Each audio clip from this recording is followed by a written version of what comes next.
दुर्गा देवी का प्लान सफल हुआ। अहाना और अर्जुन घर आ चुके थे। अहाना का चेहरा देखते ही घरवालों के होश उड़ने वाले थे।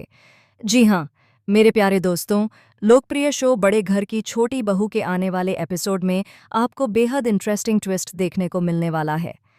कहानी की शुरुआत में पूरे घर के हर कोने को गेंदे और गुलाब के फूलों से सजाया गया था।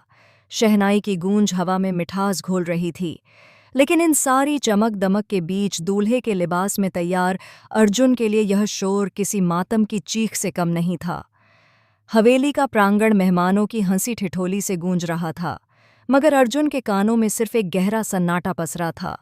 यह वह मनहूस दिन था जब उसे अपनी रूह, अपनी अहाना को छोड़कर किसी और का हाथ थामना था। एक ऐसी लड़की का जिससे उसका कोई जज्बाती रिश्ता नहीं था। नियति का खेल भी अजीब है। जब इंसान सोचता है कि उसने सब कुछ संभाल लिया है, तभी वक्त ऐसा पासा फेंकता है कि सब बिखर जाता है। रस्में शुरू होने ही वाली थीं। पंडित जी मंत्रोच्चारण की तैयारी कर रहे थे, लेकिन शायद विधि को कुछ और ही मंजूर था। ठीक उसी पल जब अर्जुन की हिम्मत जवाब दे रही थी, अहाना वहां से गुजरी। जैसे ही अर्जुन की नज़र उस पर पड़ी, समय जैसे थम गया। दोनों एक दूसरे के आमने सामने थे, लेकिन उनके बीच समाज और मर्यादा की एक अदृश्य दीवार खड़ी थी। अर्जुन, जो बाहर से एक सजे धजे दूल्हे जैसा लग रहा था, भीतर से किसी युद्ध में हारे हुए सिपाही की तरह टूटा हुआ था। उसकी आंखों में बेबसी थी और अहाना की आंखों में आंसुओं का पूरा महासागर उमड़ रहा था, जो बस छलकने वाला था। अर्जुन की निगाहें अनायास ही अहाना के पैरों पर फिसल गईं। वहां अब भी वह सफ़ेद पट्टी बंधी थी जहां कल उसे चोट लगी थी। पट्टी देखते ही अर्जुन का कलेजा मुंह को आ गया। उसे अपनी गलती, अपनी मजबूरी और अहाना को दिए दर्द का इतना गहरा एहसास हुआ कि उसका मन किया अभी इसी वक्त यह झूठी शान शौकत, यह मंडप, ये रस्में, सब कुछ ठुकरा दे। वह दौड़कर अहाना के पैरों में गिरना चाहता था, उसकी तकलीफ को सहलाना चाहता था, दुनिया को बताना चाहता था कि उसे इस कायनात में अहाना के सिवा कुछ नहीं चाहिए। उसका रोम रोम अहाना को पुकार रहा था, लेकिन वह विवश था। उसके कदम वचनों की जंजीरों में बंधे थे और कंधों पर परिवार की इज्जत का बोझ था। दोनों की खामोश निगाहें हजारों शिकायतें और मोहब्बत बयान कर रही थीं। एक तरफ प्रेम का इकरार था, तो दूसरी तरफ बिछड़ने का जानलेवा दर्द। अहाना का दिल तो पहले ही कांच की तरह टूट चुका था, लेकिन उसने अपनी सिसकियां गले में ही दबा लीं। वह जानती थी कि अगर उसकी आंखों से एक भी आंसू गिरा तो अर्जुन कभी आगे नहीं बढ़ पाएगा, वह बिखर जाएगा।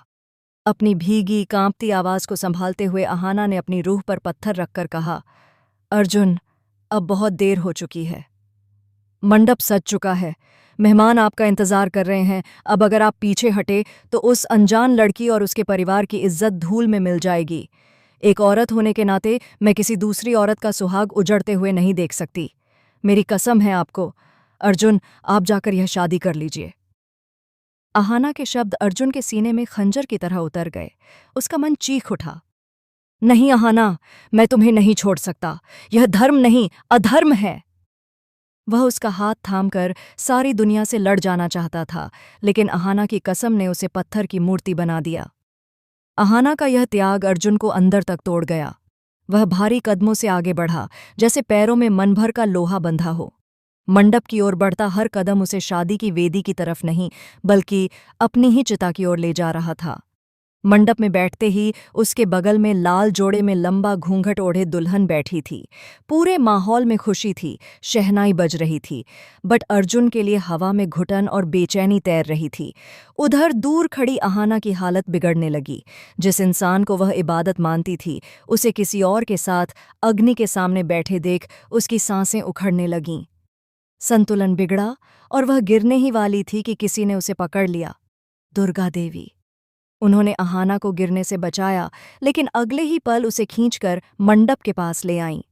कठोर आवाज में बोली, तूने ही तो कहा था ना कि तू ये शादी करवाएगी, तो अब बैठ यहां और अपनी आंखों से देख अपने पति को किसी और का होते हुए। अहाना कांपती हुई वहीं बैठ गई। हवन कुंड का धुआं उसकी आंखों में चुभ रहा था, लेकिन उससे कहीं ज्यादा चुभन अर्जुन के पराया होने की थी। रस्में शुरू हुईं। पंडित जी के मंत्र गूंजने लगे। एयुएम स्वस्ति न इंद्रो। हर मंत्र, हर शब्द अर्जुन और अहाना के दिल को आरी की तरह चीर रहा था। दोनों की आंखें आंसुओं से भर चुकी थीं, लेकिन वे न रो सकते थे न चिल्ला सकते थे। उनके बीच एक ऐसी खामोशी थी जो चीख चीख कर उनके दर्द की गवाही दे रही थी।